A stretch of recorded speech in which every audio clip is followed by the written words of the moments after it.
Good afternoon, everyone, and welcome to this afternoon's webinar about supporting neurodiverse students in the ELICOS classroom. I'm Sophie O'Keefe, and I'm the Head of Professional Development at English Australia, and I'll be facilitating today's webinar. So today is the first of two webinars, which are panel discussions on this topic.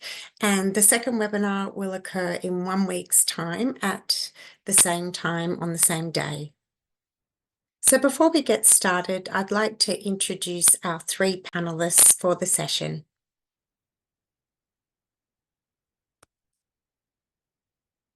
So you can see the panelists on the screen. I'd like to welcome Dr. Melanie Hayworth, and Melanie is an autistic autism researcher, mother to 3 multiply neurodivergent children, and PhD student within the Macquarie School of Education. She's the founder and head of research of the Australian autistic-run charity Reframing Autism, which aims to disrupt the status quo for the autistic community by providing autistic-led research, therapies, and education. Mel is also the Deputy Co-Chair of National Roadmap to Improve the Health and Mental Health of Autistic People Working Group, run by the Department of Health and Aged Care. Our next panellist is Echo O. Echo has been involved in the adult education sector for almost 2 decades, including as an ELICOS teacher. She's completed a Master of Education specialising in psychology, and she currently holds multiple roles at Hornsby Ku-ring-gai Community College for neurodiverse students. And finally, I'd like to welcome Luz Rengifo-Aird. Luz is an autistic and neurodivergence advocate and educator working as part of the diverse learning team at a Sydney high school. Luz is also an accredited trained psychologist and has previously worked as an ESL teacher for over 15 years.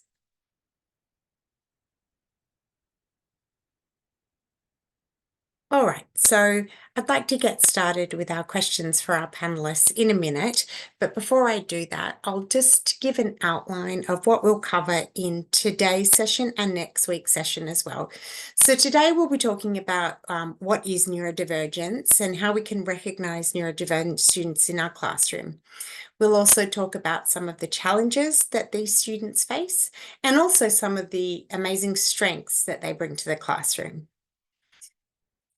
Next week, we'll move on to delve a little bit more deeply into ELICOS classrooms and scenarios. We'll talk about what a teacher should do if they suspect that they have a neurodivergent student in their classroom who has not disclosed this. We'll talk about strategies to support the well-being and success of neurodivergent students. And we'll also talk about examples of how ELICOS activities can be adjusted to be more inclusive.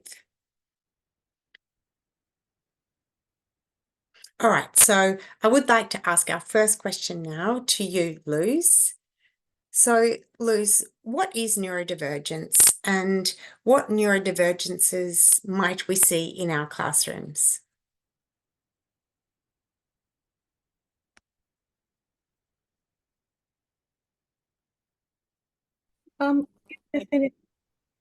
There are a few definitions out there, but I'm going to use the one definition that was created by Casey and Assasmizu. I can't pronounce her name, but I will write it on the chat, that they have used throughout their advocacy work, and it is meant to be used as a tool of inclusion. So it's basically a term used to describe individuals whose minds, brains, or functioning falls outside of that dominant society norms, or societal norms, functioning, and people who might be functioning differently, and can refer to that refers to things like thinking or processing, interpreting, feeling, communicating, socializing, and others. And some of those you might have seen in your classrooms, like not just people who might have dyslexia, who might have a challenge with reading, or might be reading in a different way. They're not going to be reading just like everyone else in the class. They'll do it differently. They can do it, but differently. Or this dysgraphia, which is another common one as well, which is it's got to do with difficulties in writing. So forming those words that we or letters that we take for granted and say like everyone can do that, and it's not true. Yeah, so that's a definition mainly, but we basically like to use the word neurodiversity to include everyone, including neurotypical people. So people who are in the middle. So people who will learn to read when it is expected, or they have those norms or societal norms where they are able to do those things in a certain time. Other people can do them too, just differently. So the people who fall outside of those, we would say. So those that are in the middle, sorry, I was going to back to neurodiverse, include everyone, including neurotypical people. So that's why we use the word neurodiversity, which is actually a word coined by Julie Singer, but Kasian was the one who started with the word or coined the term neurodivergence. I hope that makes sense. And I'll just put a little source on the chat for you guys to have a look at where I took that definition from as well. Sorry, what was the other question? That was it? What neurodivergence is? Yeah, I guess what neurodivergences we might see in our classrooms. So learning differences, we like to call them, or you might have heard them being referred to as learning disabilities, which is also another word to use. It's just having a difference in learning. Basically, if we're referring to the classroom environment, there are many other ways to be divergent in other situations. Yeah. Okay. So often it is thought that autistic people and ADHDers or people with ADHD have a learning disability, but that's not always true. There are other ways to divert in the sense for like autistic ADHD people and many others as well. Like we might have I have a student with cerebral palsy, and he's got a physical disability, but he doesn't have a learning disability at all. So so they vary to what we can have in the classroom. Yes, you might have a person who is blind or legally blind, and they might not have any learning disabilities. Let's consider also a neurodivergent person. Okay. Thank you. And Mel or Echo, would you like to add anything to that? So I think, Luz, you do secondary, I think, from what I recall. So I do adult, and legally, adult, we have different requirements. So just sort of related to what Luz was saying, definitely in adult education, because we can't really ask unless the students are willing to share. We can't ask their parents because legally we're not allowed without their permission. We definitely have to watch and observe them very carefully if we do suspect that they could be on some sort of neurodivergent scale. So observation and getting to know them on a personal level is highly, highly important, because we don't have the kind of the backup or the information that we might get in secondary. Okay, great. And Mel, do you think we've covered what neurodivergences we might see in our classrooms? Yeah, I mean, I think it's really interesting. So I don't come from a classroom perspective, but in terms of adults that you might come across, those may be learning differences. So that dyslexia, different ways of learning to read and different ways of processing letters and words, and dysgraphia and writing. So those are particularly in an English language classroom. I suspect that those are going to be quite important for you to recognise. But I think the only other thing I'd add is that, neurodivergences can be acquired as well as intrinsic. So for many of us, for me, my autistic identity is intrinsic to who I am, and it's part of my identity. I was born autistic. I will be autistic all my life. But neurodivergences can also be acquired, like acquired brain injuries. That's a different type of neurodivergence.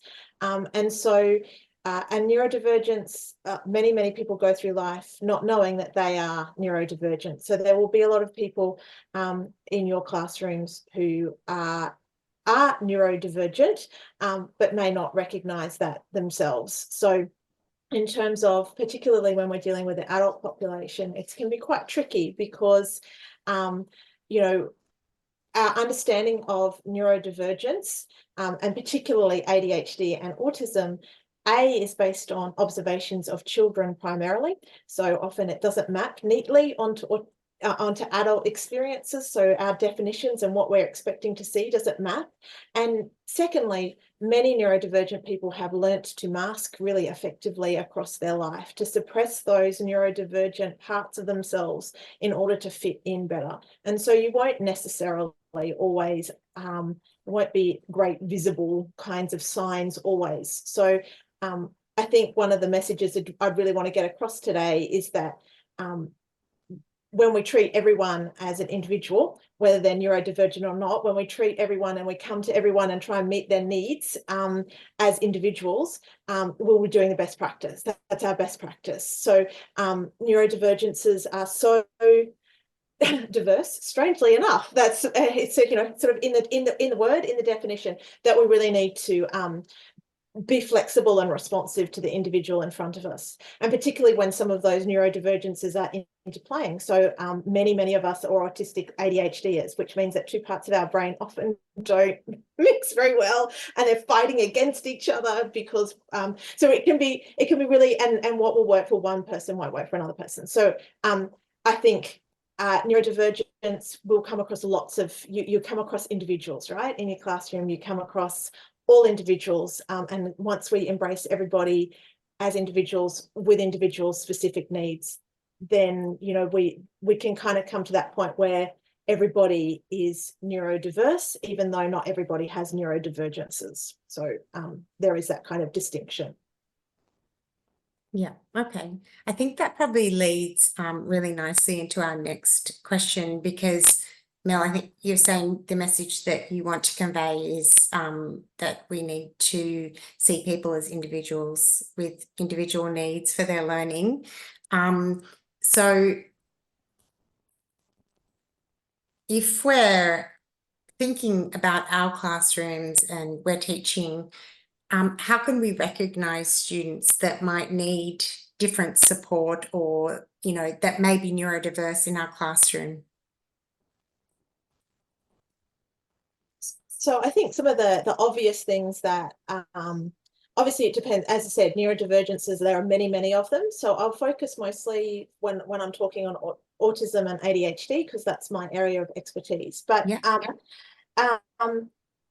So some of the things that you might notice are physical, and some of the things are interactive, sort of, you know, that's like a more psychological and interactive social kind of dimension. But you might have a student in your classroom who is doing a lot of fidgeting, who's doing a lot of rocking, who finds it very hard to sit still, who might learn better by walking.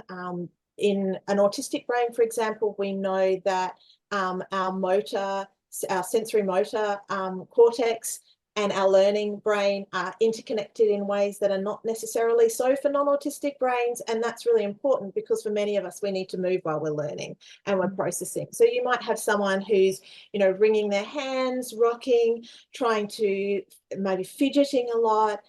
Those kinds of, often in that neuronormative frame, we look at that and we think that person's disengaged or they're bored. But sometimes for many of us, it's just that we need to have that movement because it's associated with learning.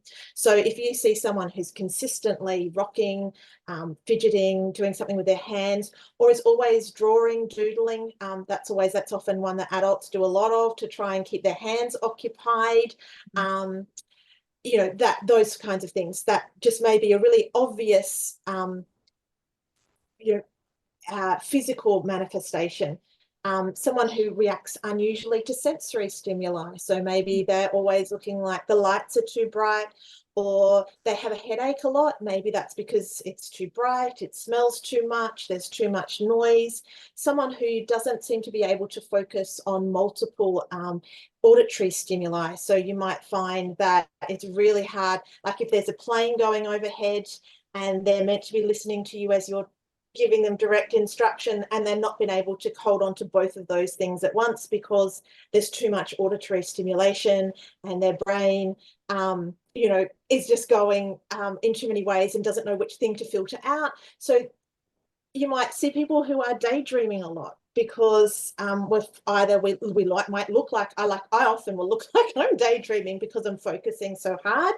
I close my eyes so I look like I'm asleep sometimes, and people go, "You're awake, Mel?" And it's like, yes, I'm awake, but I can't look at things while I'm listening, because if I have to listen, then I have to close off the visual stimuli. So you might have people who are, you know, who look like they're totally disengaged.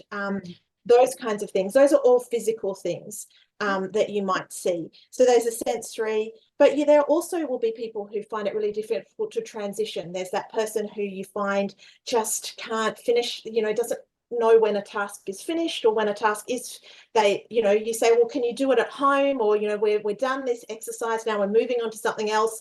And they're not finished, they can't move on to something else. And that's particularly autistic. It's called a monotropic. We have a monotropic focus, a hyper focus on a particular thing. And until we've finished that thing, it's really hard for us to transition out of doing that thing. So you might find someone who's finding it really difficult to transition from task to task. You might find people who need a little bit more having instructions broken down for them. So it's having either multiple instructions given to them all at once is too much, that processing is just too much, there's too much there.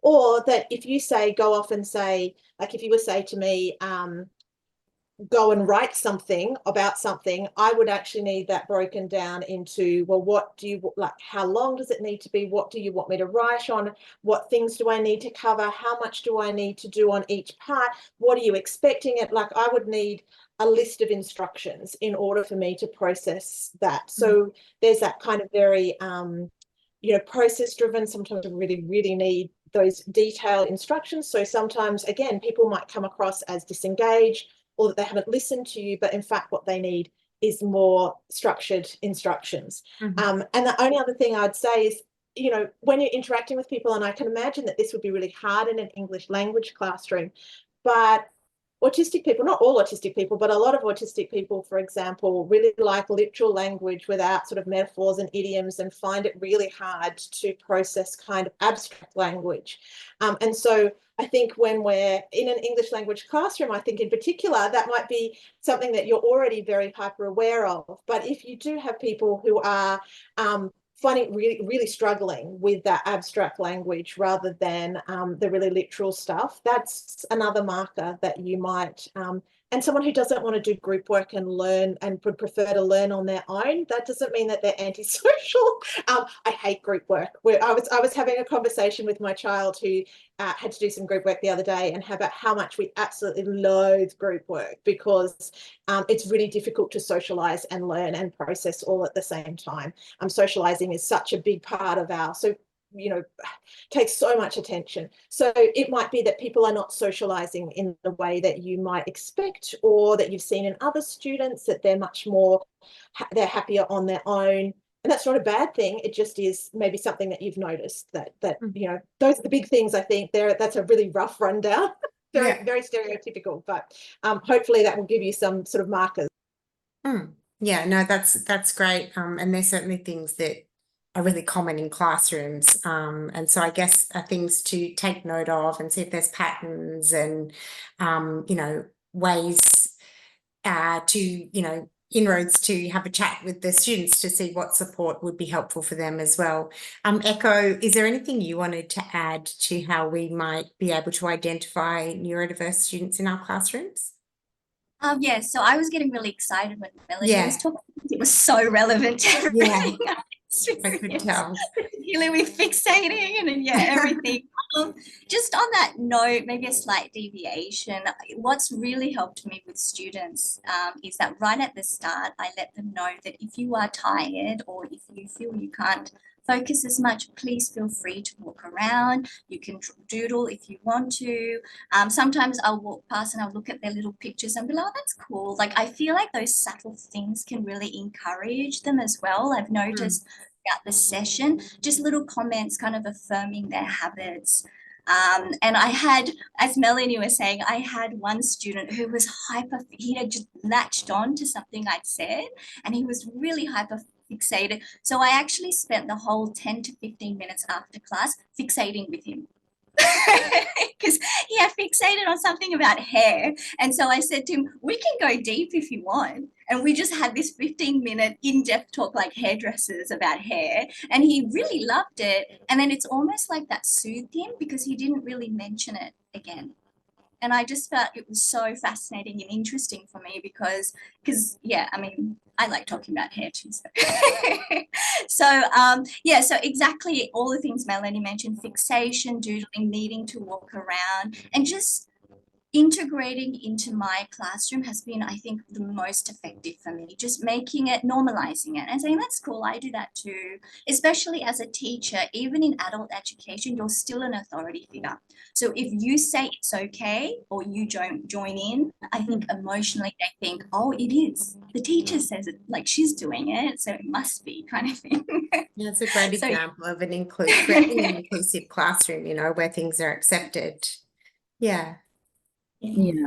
I was just gonna, oh, sorry, Echo, if you're not finished. No, go ahead. No, please. Yeah, I was just gonna say that it's interesting because when you're in the ESL classroom, you have so many different cultures. There's already so many divergencies happening there. And I think that as a teacher, if that's like your first step to go, like everyone comes from a different country, everyone's different, everyone might see things differently. And if we take it from there, we can go into the rest of it, right? Like the rest of like brain differences as well. So cultural differences, brain differences are not the same, but they kind of do diverge from what we know is the like our norm or our culture, whatever your culture is, right? Yeah. You can say like, oh, you know, some people might be a bit quieter, they might not want to talk in front of everyone else, so then I might provide a way where people might be able to participate in a different way. I've got some ideas, but I'll mention them later when it's my turn to answer that question, because I don't want to go into, see, this is very autistic. I had to ask permission to Sophie to speak. See, Sophie, that was another one. You're like, jump in, and I'm like, no, you need to take it. So yeah, so that's, I think that if we start with that first step is everyone's different. If we don't try to assume everyone, you know, some of the books that we teach, I don't know if they're around anymore because it's been a little while for me, but like, you know, how to introduce yourself and like, hi, how are you, nice to meet you, my name is, and some cultures might not actually do that. Some cultures might greet in a different way. They might do it differently. They might not, like, you know, look at you in the eyes because it's rude if you're an older person. So those same things, I think, that apply to neurodivergence as well. Yeah. Oh, sorry, can I just quick, sorry. Yeah, just as Luz was saying about the cultural difference, I've noticed particularly in East Asian background, I don't actually use terms that indicate like explicit neurodivergence. I'll just describe it in a different way rather than, because often there is a lot of like shame or stigma associated with being different. So yeah, some sensitivity and just not saying the word but maybe describing helped a lot for me as well. Yeah, definitely. Yeah, okay, thanks. Yeah, that's a really good point. All right, I think we've been talking about how to recognize neurodivergent students, and it has crossed over into some of the challenges these students might face in the classroom. But I'd still like to address that question separately now. But if you feel you've already covered it, panelists, you know, please feel free to just move me on quite quickly. But the next question I wanted to ask was, what are some of the challenges that neurodivergent students face in our classrooms? Mel, would you like to start on this one? Sure. I mean, I think probably there are three, and again, I don't come from an adult education background, but in a school setting, research shows that there are 3 fundamental kind of markers for challenges. One is sensory, one is social, and one is processing, which pretty much encompasses the whole of school, right? It's the whole of the classroom. It's sensory, social, and learning, processing. So the sensory is often sensory overwhelm. And the difficulty, of course, is that often it's very difficult to cater to everyone's different sensory needs. You will have people who are sensory seekers, that is people who seek out sensory experiences. You'll have people who would prefer not to have those sensory experiences or interpret those sensory experiences as pain. And often that might be noise. It's also to do with touch and things like that. So, having multiple ways of seating in your classrooms, making sure that you use natural light rather than fluorescent lights, having a rule, for example, that you don't wear perfumes and heavy aftershaves, but you only wear a low scent deodorant, if that's culturally okay, is those sorts of things are really important, because it's all those sensory things. So our kids talk about classroom smell, they're noisy, they're visually overstimulated, like there's always stuff on the walls and you don't know where to look. People move all the time, there's always movement, and it's really hard to concentrate on what's being said or what's being taught when there's all that sensory stimuli. So that's one challenge.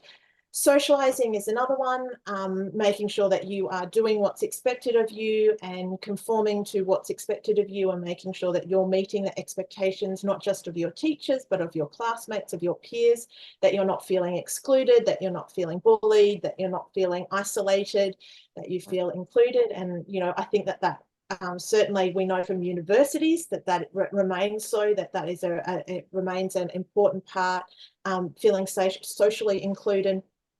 And then it's that processing thing. Can I understand? Can I understand what you're saying in a way that's explicable to me, and that I can actually understand its relevance and meaning to me, and what I want to do, and how that's going to work, and all of those kind of things. So, it can be really, it can be a lot that people are learning with. And Echo said something early on about relational, and the one thing that we know from research that is the most important thing for neurodivergent students is that they feel safe, and safety comes through that relational care. So the more relational care that you develop for your students, the more that they will feel safe enough to therefore be able to learn.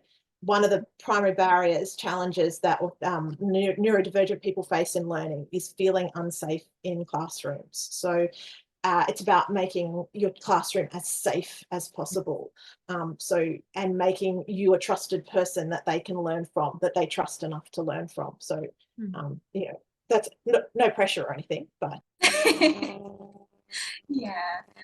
Just on that note, could I just add, Sophie, as well? Absolutely, yeah. One of the things that always keeps me on edge is trust, because I know that trust takes a while to build, and then it can get broken so quickly, just unintentionally. So I'm always so conscious, because I don't know if many of you have experienced this, but often people who are neurodiverse are even more hyper aware. They often feel like they're in danger, or they feel like they've had to fight, and so they're always watching for danger. And so it's so important to be able to soothe that and gain their trust. And one of the things that I'm always conscious of is don't break the trust. Whatever you do. Because safety is just key, as Melanie was mentioning. So that's the first thing always at the forefront of my mind, is how do I continue building trust? Lucy, do you want to add anything? Yes, please. Actually, I think I was meant to answer this question, but it's okay. I because I did prepare it. I think I like to explain challenges for neurodivergent students from my experience, from my lived experience, and also from what I've seen in the classroom. So and with examples. So somebody sorry, no. Okay, yeah. So yes, so as a neurodivergent person, I think for me, I probably work in a very difficult environment because it's a school. So yes, I can confirm what Mel is saying is really difficult. So everything that has to do with sensory issues is a problem.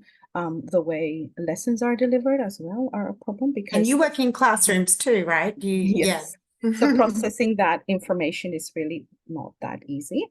But I think that what Echo was saying is having that relationship is very important. And I think that I do that through, I mean, obviously, if you're not neurodivergent, you can't do that. But I do find it through relating with my students. And so if they've found something difficult, or they weren't able to understand, or they missed it because they completely missed it. I completely miss things too.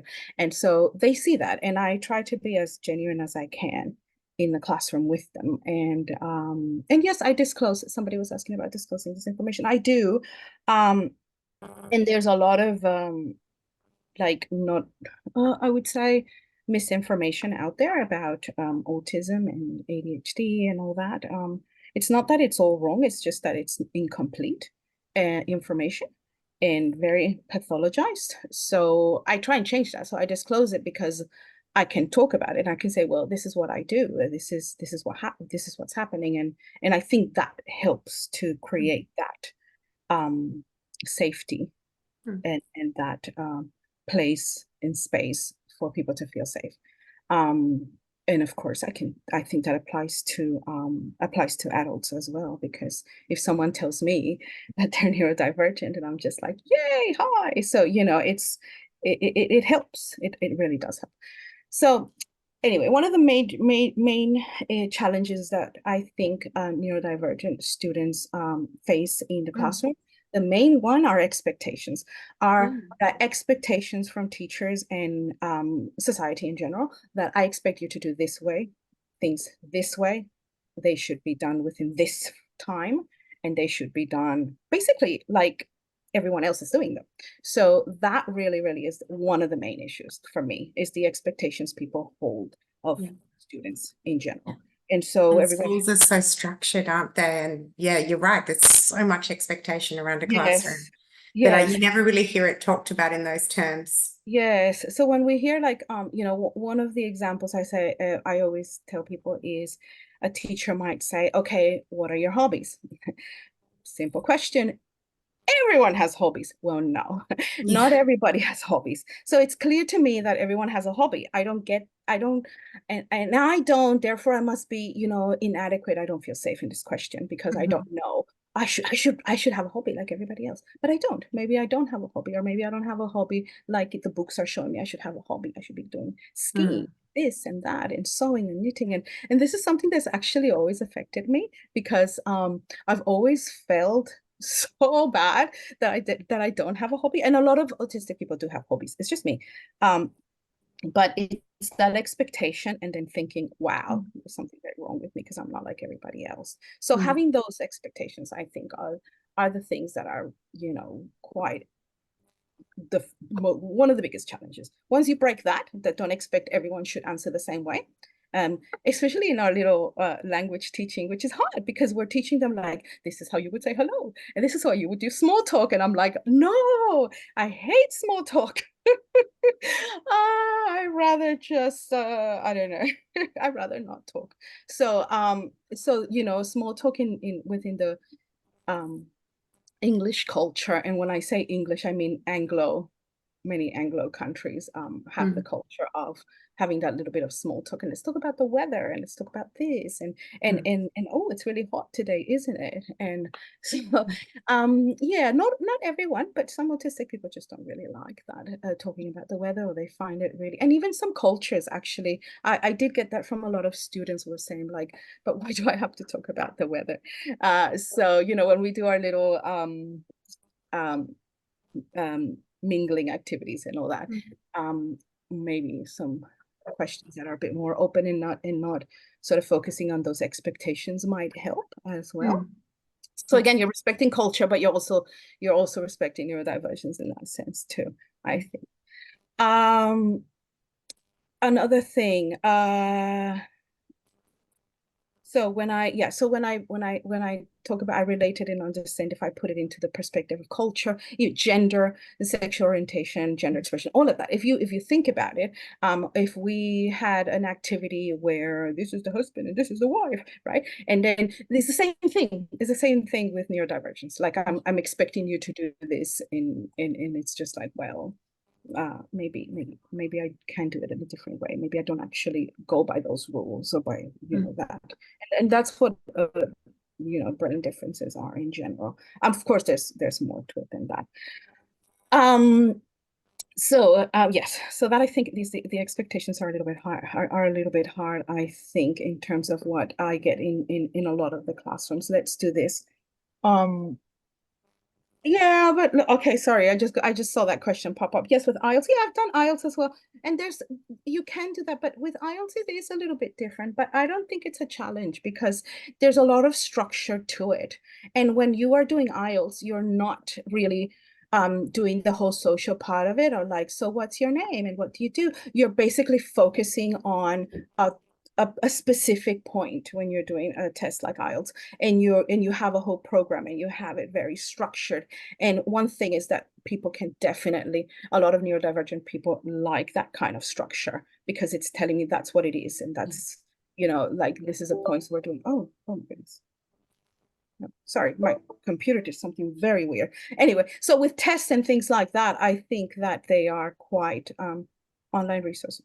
Yeah, so there's like I think that actually something with IELTS, you don't have to modify it. I think the main issue is when you are trying to get people to mingle and go talk to somebody else about the weather and things like that. IELTS is very kind of predictable. You know what's happening. So I don't think it's that bad. If anything, probably I think many autistic people would do very well in IELTS tests. Not to say that everyone's the same, but I think it's just so structured that yeah.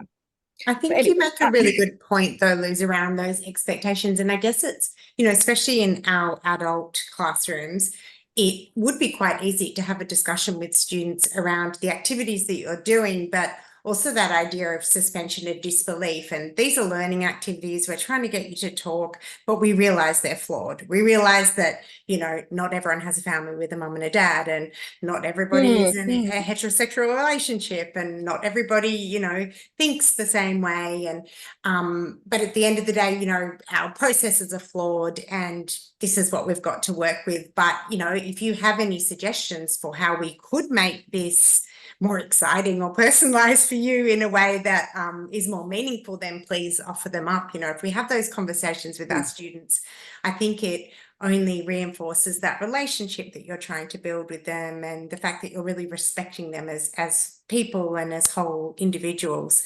But I saw that in the chat, the discussion around IELTS, and that's exactly what I was thinking as well. I was thinking, we can't just avoid these topics, because students are going to go and do standardized exams and they'll need to talk about them. But I think it's, part of a broader in the discussion speaking around test, learning, right? Yeah. The speaking area, that would be a little bit challenging, but like I said, because it's a structure, like you already know that's going to happen. There's a lot formula, of around it, whereas in the classroom it's just like, here you go, off you go. And so that I think is where the difficulty lies for some people. And I think for me, like in the classroom, I think some of the things that help a lot are knowing what's going to happen. So not knowing what's going to happen is really hard. It's one of the things that I think are really difficult, because we're thinking about what's going to happen, and at the same time we're trying to learn, and there's so many things happening around us, and that's really a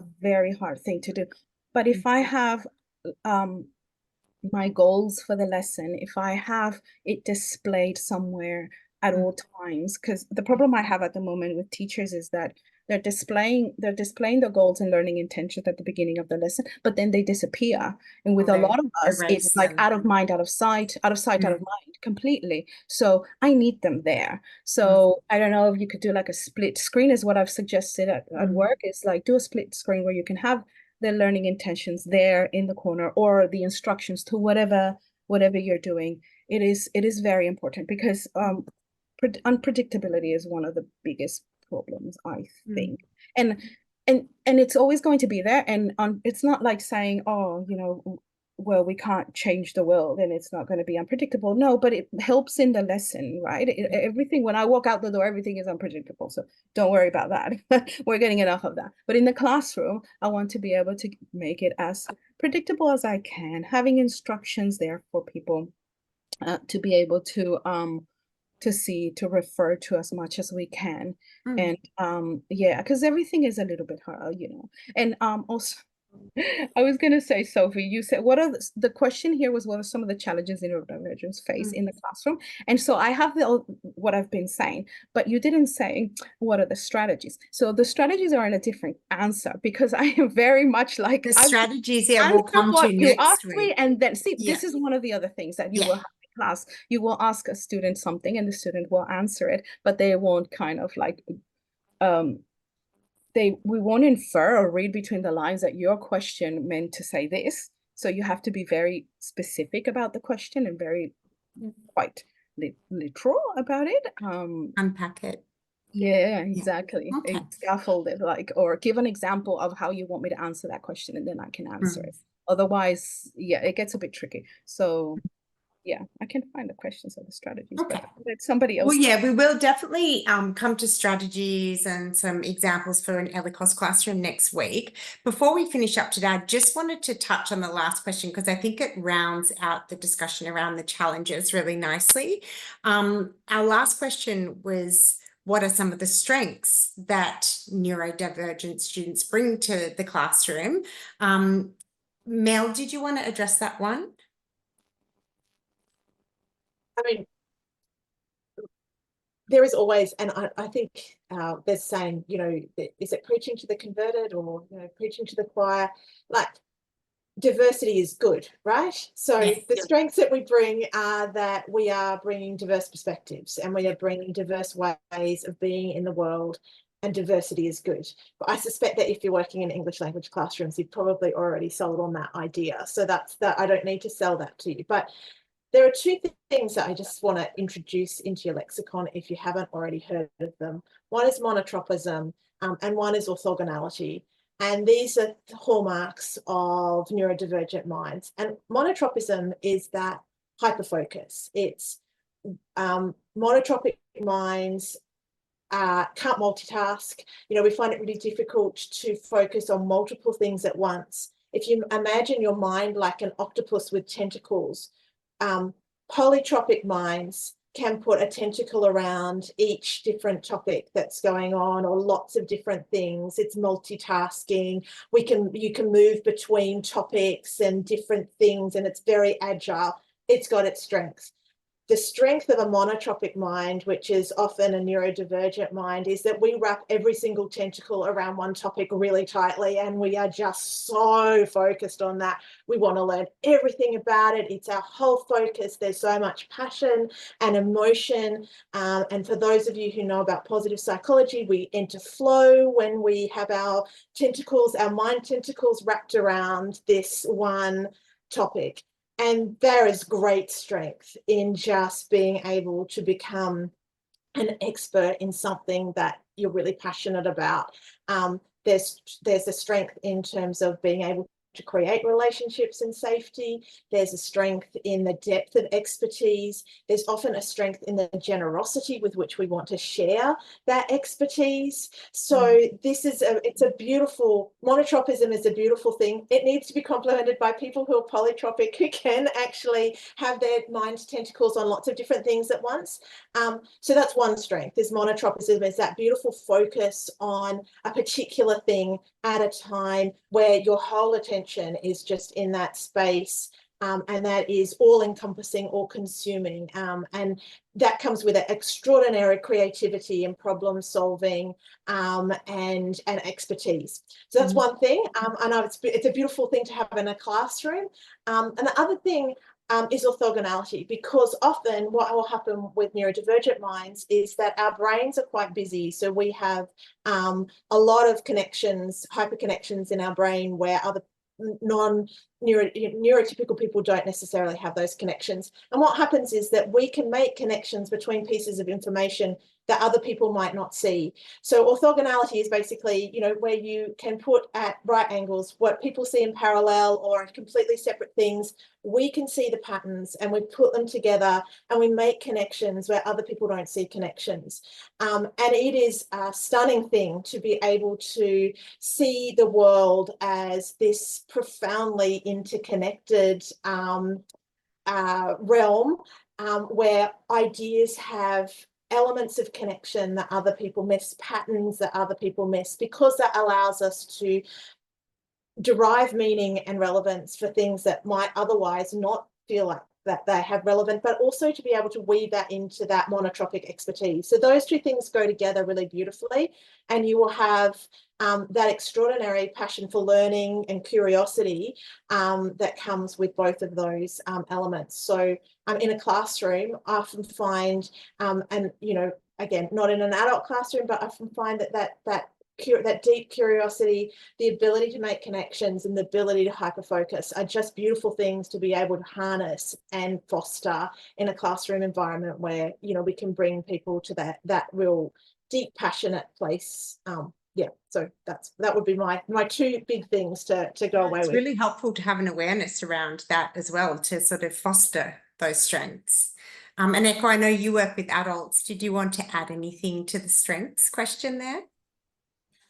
Yeah, just as a teacher, my neurodiverse students teach me how to be creative all the time, to see things from a different perspective, to value things that I may have dismissed in the past and give me ideas. So just on a personal journey, and even as a teacher myself, because as teachers, we're always looking for different ways to connect with students. We're always looking for a new way, an innovative way. And I find that talking to my neurodiverse students, sometimes they see the world in a way that was beyond my comprehension. And so for me, just talking to them is like fascinating, and I learn a lot from them. And I always tell them that it's like, you know how much you teach me. So yeah, definitely a strength. Yeah, no, absolutely. All right, well, we do need to wrap up now, but I'd like to thank our panelists. It's been a really fascinating discussion. And of course, next week we're going to be back again, same time, same place. So please use the same link. You don't need to register again. If you're registered for this session, that will automatically register you for next week. Next week, we'll be having a look more closely at, you know, the classroom situation and how we can incorporate strategies to support the success and well-being of neurodivergent students in our classrooms, and activities and adjustments that we can make in our classroom as well. So please join us then. Thank you to all of our attendees as well for your contributions in the chat. It's been a really amazing chat. And, you know, there's obviously a lot of, you know, knowledge and experience in this area amongst our attendees today. So thank you for being so generous with your comments in the chat as well. And I'll see everybody next week. It's been a pleasure. Thanks, Luz, Mel, and Echo. Thanks very much, everyone. Bye-bye. Bye. See you later. Bye.